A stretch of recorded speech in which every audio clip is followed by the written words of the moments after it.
Alors, mesdames et messieurs, donc vous qui nous écoutez, voilà, de part et d'autre dans la cité capitale régionale du Sud, je vous rappelle que vous écoutez la RCDM et l'émission, c'est bien sûr Espace littéraire. Nous proposons bien sûr de vous dire tout sur le monde, dans le monde ou alors l'univers littéraire. Et cet après-midi, comme thématique majeure de ce programme, nous nous sommes attelés cet après-midi à vous parler donc du genre littéraire, des genres littéraires. Et avec moi, j'ai notre invité, notre consultant vaillant de ce programme, le frère René Maguergué, qui est écrivain et journaliste. Bon après-midi à vous, mon frère. Bon après-midi, Hardy, et bon après-midi à tous ceux qui nous écoutent. Alors, la semaine? Bon, ça va, la semaine est en train de se terminer avec ce haut et de bas, mais on est debout.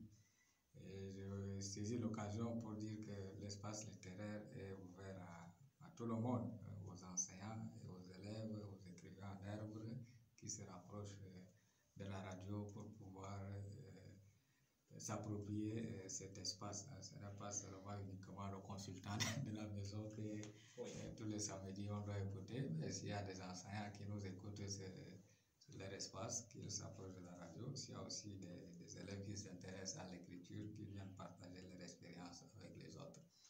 Alors, mon frère, cet après-midi, nous parlons donc des genres littéraires. Et je tiens déjà à rappeler aux auditeurs que puisque le sujet étant assez vaste, cet après-midi, nous allons, n'est-ce pas, nous appesantir sur deux volets, à savoir la compréhension, alors la conception de ce qu'on entend par genre littéraire. Et bien sûr, nous allons prendre le cas spécifique du roman. Alors, comme question d'entame, mon frère, lorsqu'on parle de genre littéraire, c'est quoi le genre littéraire? Bon, avant de répondre à la question, je voudrais situer les auditeurs. Il y a quelques semaines, nous avons fait une émission sur ce que c'est que la littérature de manière générale. Et nous avons essayé de voir comment est née la littérature. Et aujourd'hui, il est question de parler des genres littéraires et de manière spécifique le roman. Donc, l'expression genre littéraire, on peut définir comme une catégorie qui permet de rassembler les textes d'une même famille. Chaque texte peut être associé à un genre littéraire et puis chaque genre littéraire a ses caractéristiques spécifiques et ses propres règles de fonctionnement. Donc on peut entendre par genre littéraire la catégorie dans laquelle on peut classer un texte littéraire. Voilà, la catégorie dans laquelle on peut placer donc un genre littéraire, un texte. Alors, mon frère, puisque on sait quand même que lorsqu'on parle des genres littéraires, il y a justement une kyrielle de genres littéraires que l'on peut dénombrer. Alors, quels sont les types de genres littéraires qu'on puisse avoir? Bon, il y en a plusieurs, on va essayer d'énumérer certains. Nous avons par exemple ce qu'on appelle l'album. Oui. Ça va paraître un peu bizarre, mais c'est un genre littéraire. Ou encore, on appelle ça le livre d'images, le livre en images. Et c'est un livre dans lequel on rassemble des images accompagnées de textes, mais qui sont séparés. Donc l'album est un genre littéraire. Et nous avons aussi le roman, comme on va revenir sur le roman. C'est un genre habituellement défini comme un texte de fiction qui est relativement long et qui est écrit en prose et qui a sa façon de fonctionner, qui a ses normes. Et comme nous allons parler du roman aujourd'hui, je vais y revenir pour donner les caractéristiques du roman. Et même dans le roman, il y a encore le sous-genre de romans qu'on peut trouver. On peut trouver par exemple les romans d'aventure, les romans de science-fiction, il y a les romans policiers, il y a ainsi de suite. Et après, nous avons un autre genre qu'on appelle le documentaire, qui est aussi un genre littéraire, et qui est un peu plus difficile à définir. Tout à fait. Il peut aussi appartenir dans un autre corps de métier, par exemple le journalisme ou bien la télévision, le documentaire, qui est aussi un genre littéraire. Après, nous avons la bande dessinée, qui est un mode de narration spécifique. Il s'agit d'une succession d'images destinées à intriguer à l'intérieur des bulles, les paroles, les sentiments, les pensées des personnages, qui s'apparentent un peu à une pièce de théâtre, mais ce n'est pas une pièce de théâtre, c'est une bande dessinée. Je crois que chacun a lu une bande dessinée. Moi, je me rappelle la série de Tintin, des aventures de Tintin. C'est un genre littéraire qu'on peut classer parmi ce qu'on appelle les bandes dessinées. Nous avons aussi, à notre époque, la série de Lucky Luke, avec les Dalton et tout ça, ça constitue ce qu'on appelle la bande dessinée. Après, nous avons un autre genre littéraire qu'on appelle la pièce de théâtre, dont le texte est un dialogue et il décrit certaines parties de la pièce. La pièce de théâtre est un texte notamment composé des paroles. Ça peut être des monologues ou bien ça peut être des dialogues entre les personnes, et la pièce de théâtre peut être jouée. Le théâtre, c'est un autre genre littéraire à part entière, et que nous aurons l'occasion d'y revenir et de voir comment fonctionne ce genre littéraire. Après, nous avons ce qu'on appelle le conte qui est un récit de fiction et qui est généralement assez bref et qui relate au passé les péripéties vécues par un personnage dans un lieu déterminé.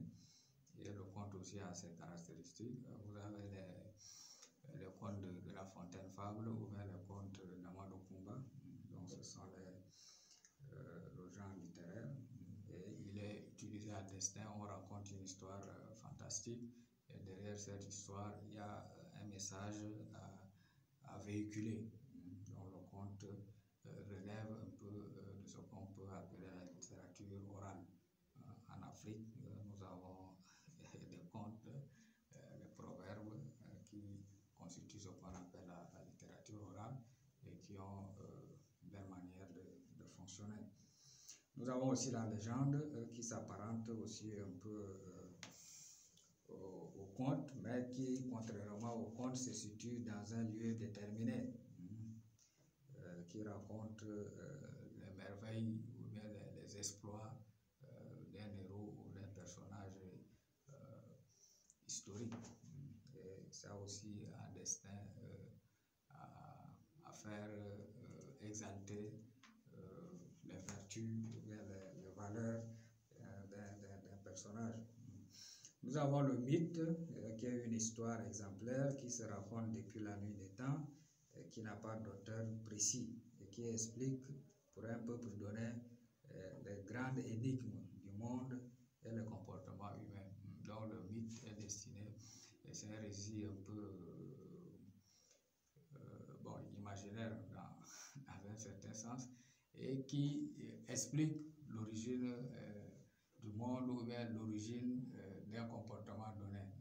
Par exemple, vous avez le mythe de la caverne de Platon dans le monde philosophique, et il y a aussi d'autres mythes. Nous avons la nouvelle. La nouvelle est, je peux dire, la petite sœur du roman, parce que la nouvelle est assez brève, mais elle fonctionne de la même manière que le roman. Et après, nous avons certains récits qu'on peut classer, qu'on appelle autobiographiques, c'est un sous-genre. Nous avons un autre type, ou bien un autre genre littéraire qu'on appelle la fable. La fable est un récit bref, comprenant habituellement une morale. Donc la fable relève aussi de la littérature orale. Après, nous avons la poésie, qui est un autre genre, et la poésie s'oppose de manière générale au roman. Le roman est écrit en prose, par contre la poésie est écrite en vers. Donc c'est un genre à part entier. Donc voici un peu de manière ramassée les genres qu'on peut avoir dans le monde de la littérature. Donc, pour récapituler, nous avons le roman, nous avons la nouvelle, nous avons la poésie, nous avons le conte, nous avons la fable, nous avons la légende, nous avons le théâtre, nous avons la bande dessinée, nous avons l'album. Donc tout ça, ce sont des sous-genres littéraires qui rentrent dans cette catégorie qui rassemble les textes de la même famille. Donc voilà ce qu'on peut dire des genres littéraires. Alors, mon frère, puisque vous êtes bien sûr notre consultant de cette émission, on parle aussi souvent du genre épistolaire. Oui, le genre épistolaire, c'est une forme de roman épistème épistolaire qui renvoie aux lettres. Qui renvoie aux lettres. Donc, c'est un roman, un échange entre deux personnes constitué essentiellement des lettres. Donc, ça renvoie à un roman où à l'intérieur on trouve, ou bien c'est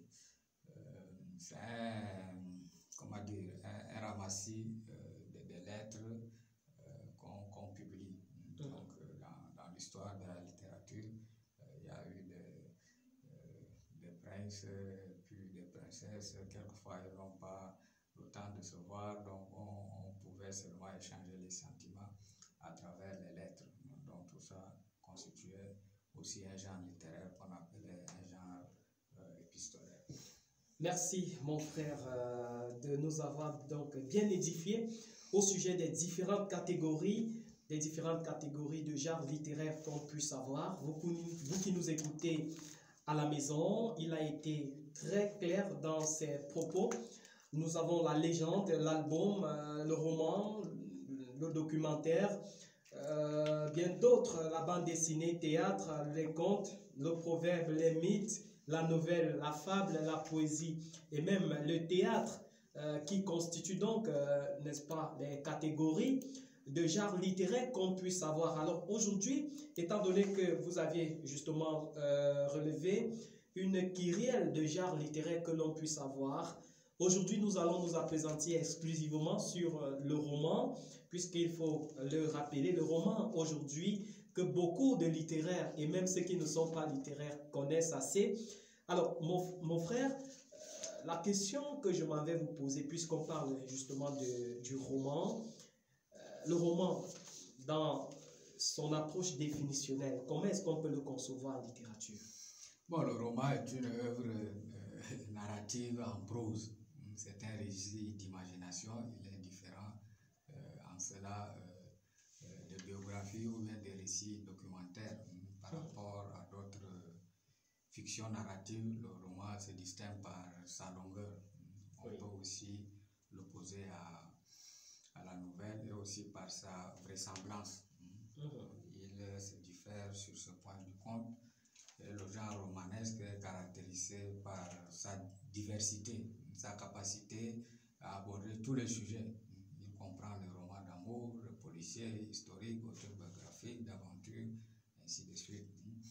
Et il y a Stendhal dans son roman Le Rouge et le Noir qui a donné une belle définition du roman que moi j'ai retenu, et que le roman c'est un miroir que l'on promène le long d'un chemin. Pour dire ce que c'est que le roman. Ouais.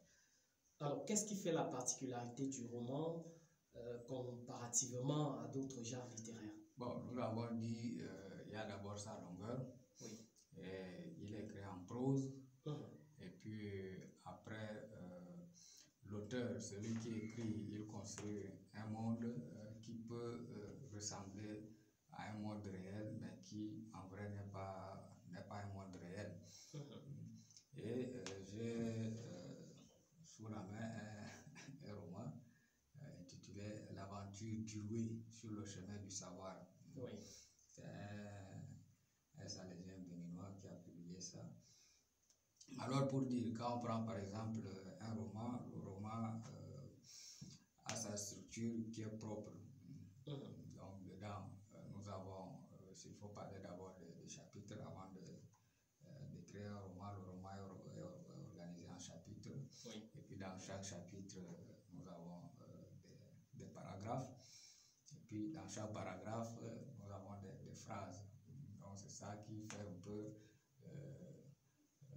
la structure du roman. Et au fond, il y a un sujet. Chaque roman aborde un sujet bien déterminé. Une problématique, oui. Ou bien encore, il y a la trame propre à chaque roman. Et dans un roman, il y a aussi les personnages. Il y a les personnages qui interviennent dans un roman. Et ces personnages parlent, ils expriment leurs émotions comme les humains peuvent le faire. Et tout ça est une construction imaginaire de l'auteur. Oui, donc c'est qu'on parle généralement de la fiction. Oui, on ne peut pas prendre ça pour vrai. Pour vrai. Donc, si je me réfère à ce roman-là, on peut même peut-être lire quelques passages pour que les auditeurs puissent écouter, comme ça ils vont savoir à quoi ressemble un roman.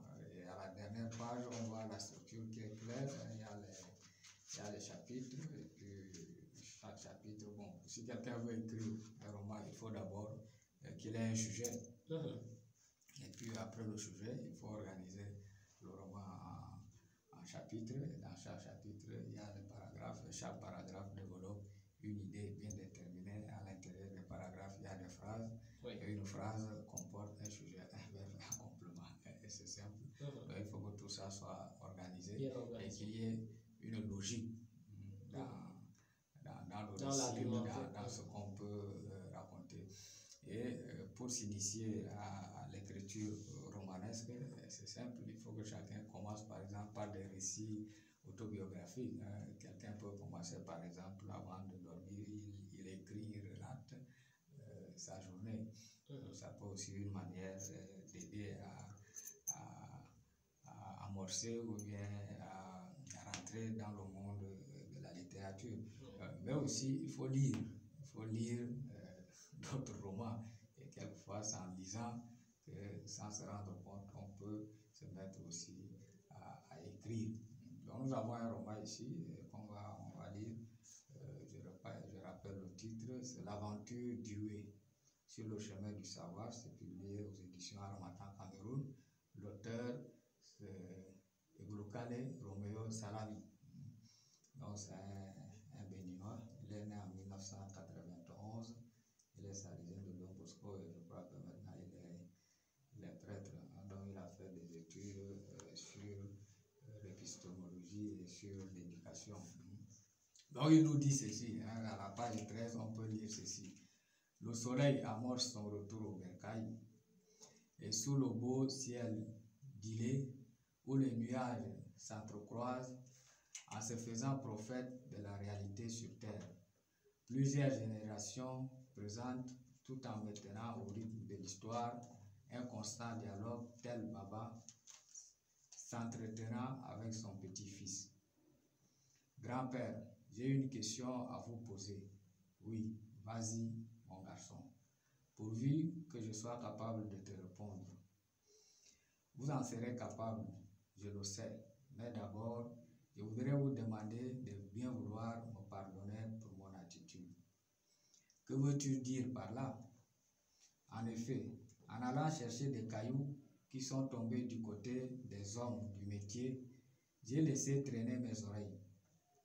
Qu'as-tu donc écouté? Je les ai entendus dire que nous avons le pouvoir de sortir d'un arbre une pirogue ou des morceaux de fer, des fusils. Est-ce vrai? Oui, il est vrai qu'un enfant doit grandir, mais il faut qu'il ne délaisse point l'enseignement qu'offre la tortue dans sa démarche. Merci, grand-père. Mon esprit s'attellera à ne rien oublier de vos propos. Donc, par exemple, ça, c'est ce qui est écrit, c'est la page qui ouvre ce roman, à la page 13. Donc, vous voyez que dedans, dans ce petit texte que nous avons lu, nous avons la présence du narrateur et nous avons la présence des personnes, des personnages qui rentrent en jeu. Nous avons le grand-père et nous avons le petit-fils, donc le récit sous forme de dialogue, un échange entre ces deux personnes. Donc voilà, pour appuyer ce que nous avons dit par rapport à la définition du roman, par rapport à la structure, et par rapport à la composition. C'est un exemple, c'est un bon roman. Et ce roman, quand on le lit, quand on arrive à la fin, on peut le classer dans la sous-catégorie des romans qu'on peut appeler romans d'apprentissage ou bien romans de formation. Alors, mon frère, restant toujours dans le monde romanesque, est-ce que tout écrit peut être considéré comme roman? De prime abord, non. Il faut qu'il réponde aux critères d'un roman. Nous avons dit quand le roman est assez long. Par exemple, celui que j'ai, il a 151 pages. Et ça, on peut dire que c'est un roman. Par contre, si ce récit s'était arrêté, par exemple, à 30 pages ou bien à 10 pages, on pourra le classer dans ce qu'on appelle la nouvelle. Donc, pour qu'un roman soit dit roman, il doit répondre aux critères des romans. Il faut qu'il y ait une trame ou un sujet, il faut qu'il y ait les personnages, il faut que ça soit organisé en chapitres. Et puis, donc voilà, à partir de là, on peut dire que c'est un roman et il faut que la longueur du texte soit conséquente. Par exemple, au-delà de 100 pages. Oui, ça veut dire que pour qu'on parle d'un roman, il faudrait que le livre ait de 100 pages à montant. Bon, pas forcément seulement ça, parce que j'ai dit... Bon, c'est l'un des éléments parmi tant d'autres. Oui, des éléments, ou bien des critères, ou bien des caractéristiques d'un roman. Mais il doit tenir même compte de la définition que c'est un récit d'abord de fiction. C'est une narration. On écrit, on relate. Et dedans, on invente un monde qui peut être un monde fictif. Même si tous les éléments concourent à nous faire comprendre que c'est la réalité. Mais en réalité, ce n'est pas la réalité. C'est un monde fabriqué par l'auteur, par celui qui écrit. Même comme il peut se servir de l'espace, des noms de certains personnages connus. Oui, c'est ça justement. Comme l'œuvre d'André Brin, Une saison blanche et sèche. Oui, tout. Mais on ne peut pas... Bon, il y a une nuance, ou bien il y a une différence à faire. Parce que la tendance pour le lecteur, c'est de prendre pour vrai ce qui se déroule dans le roman. Or, ce n'est pas le cas. Même si l'histoire, en la lisant, a des références géographiques ou bien historiques, a des allusions sur telle ou telle personne physique qu'on peut voir, ce n'est pas de cette personne qu'il s'agit. Il s'agit d'une fiction pure et simple. Et là, il faut comprendre que par la définition basique qu'un roman est une œuvre de fiction. Alors, mon frère, puisque on sait quand même que la personne qui confectionne le roman est un romancier, comment est-ce que le romancier doit se comporter pour justement mieux étaler son œuvre de l'esprit? J'avais dit, en parlant de la définition du roman, que Stendhal a dit qu'un roman, c'est un miroir que l'on promène tout au long du chemin. Donc c'est une métaphore, la métaphore du miroir. Le miroir fait quoi? Il renvoie notre propre image, il renvoie notre reflet. Et donc le roman renvoie à la société ce que c'est que la société. Donc pour répondre à ta question, un écrivain ou un romancier, c'est une personne comme toutes les autres personnes. Il vit la vie de tout le monde, mais il a cette capacité de s'élever au-dessus du commun des mortels pour imaginer une histoire et à travers cette histoire décrier ce qui ne va pas dans la société afin que les gens puissent prendre conscience de leur mal. Et quelquefois, c'est cela, le roman nous renvoie à ce que nous-mêmes nous sommes. Et plusieurs thèmes peuvent être abordés trouver dans un roman. On peut parler de l'amour, on peut parler de la corruption, on peut parler, je ne sais pas, de la démocratie, comme vous avez parler justement. de la démocratie, Oui. de la colonisation, on peut parler de tout. Pour dire à la société que voilà comment vous vivez. Et donc il est important de lire les œuvres littéraires. La dernière fois, j'avais chuté en disant que la littérature est utile à la société. Donc je crois que si nous ne lisons pas, quelquefois on ne peut pas se rendre compte de ce qui se passe autour de nous. Donc l'écrivain est celui-là qui est attentif à la société. Il vit ce que le commun de mortels vit et après il ressuscitera à la société. Merci. Donc un roman est vraiment un miroir qui nous renvoie notre image de ce que nous sommes. Alors mon frère, si je m'en tiens justement à vos propos de tout à l'heure, vos propos qui nous permettent justement, qui me permettent de prendre la parole, et quand je me réfère aux propos liminaires, vous aviez dit que le roman est pur et simple une fiction, et là on voit quand même, on se rend quand même compte que le miroir ne peut que refléter de manière fidèle ce que vous êtes. N'est-ce pas quand même à reconnaître au roman, n'est-ce pas, une certaine réalité par rapport à certains sujets qu'il développe, puisqu'on sait quand même que l'auteur ou alors le romancier vit quelque part, et c'est peut-être dans ce milieu aussi qu'il peut tirer son inspiration. Oui, mais c'est pour éviter l'amalgame. Oui. Et pour éviter certains problèmes, je crois que quand on parle de la définition d'une chose, on doit s'en tenir à cette définition. Tout à fait. Et ça ne nous permet pas de nous perdre. Et moi, je continue à le redire et je vais dire la même chose. Moi, je suis en train d'écrire. Donc, un jour, quelqu'un ne peut pas dire que ce que j'écris, c'est ma vie. Sauf si c'est un récit autobiographique.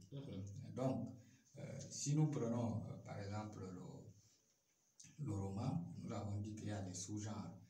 Et dans le sous-genre de roman, il y a des récits autobiographiques. Alors, si quelqu'un décide de raconter à la première personne du singulier je sa vie, là, bon, on peut dire que c'est de la réalité. Une partie de la réalité, parce que je dis toujours que un auteur ou bien un autobiographe, il ne peut pas restituer textuellement sa vie telle qu'elle est. Il ne peut pas se peindre, je ne sais pas, il ne faut pas se dénuder devant le lecteur. Donc il y a toujours une part d'imagination, de fiction, d'embellissement dans ce qu'il va écrire. Donc, alors, mon frère, sortant donc justement de ce volet, alors là, on sait quand même que le roman a servi justement à mettre quand même, comment dire, le roman a servi un tant soit peu à réduire certains problèmes, n'est-ce pas, existentiels de l'homme dans nos sociétés aujourd'hui. À l'époque, on parlait, n'est-ce pas, de l'apartheid en Afrique du Sud, avec l'œuvre, par exemple, de André Bring dans son titre, dans son œuvre Une saison blanche et sèche. Il a dénoncé et même proposé certaines solutions. Si on fait encore une fois de plus, n'est-ce pas, référence à un autre roman qui parlait justement du dernier jour d'un condamné, je pense que c'est l'œuvre d'Aimé Césaire. Voilà, on se rend de plus en plus quand même compte que le rôle que joue le roman au sein de la société est prépondérant. Alors, vous qui êtes justement écrivain, quelles sont les fonctions majeures que peuvent jouer les romans dans la société? Bon, je peux résumer les fonctions, si on peut dire, du roman à deux. Il y a des romans qu'on écrit et qu'on peut dire que sont des romans engagés. Engagés, c'est-à-dire qu'on dénonce de manière sans vergogne ce qui se passe dans la société. On prend parti. On prend parti.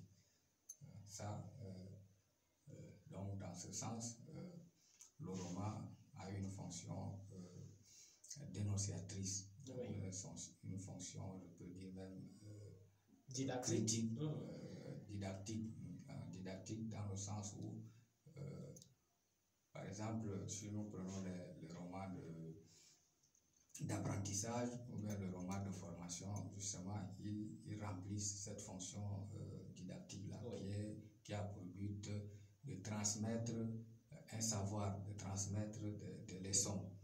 Comme par exemple Balafon de Agelbert, le prêtre jésuite. Maintenant, une autre fonction du roman, c'est la fonction qu'on peut dire ludique, qui permet de distraire, de sortir un peu du monde et d'être dans un monde un peu imaginaire, et ça relaxe l'esprit, ça permet de fuir, de s'échapper de la réalité, des problèmes auxquels on est confronté. Donc ça, ce sont les deux catégories de fonctions du roman qu'on peut avoir, et maintenant dans chaque catégorie, il peut avoir d'autres fonctions justement liées aussi à chaque genre. Alors, mon frère, lorsqu'on considère justement le roman comme un art, et qu'on sait que l'art est un jeu, et justement, entre vous les écrivains, il y a justement eu des confrontations au sujet de la conception majeure que l'on doit faire justement du roman. Il y en a justement certains écrivains qui se sont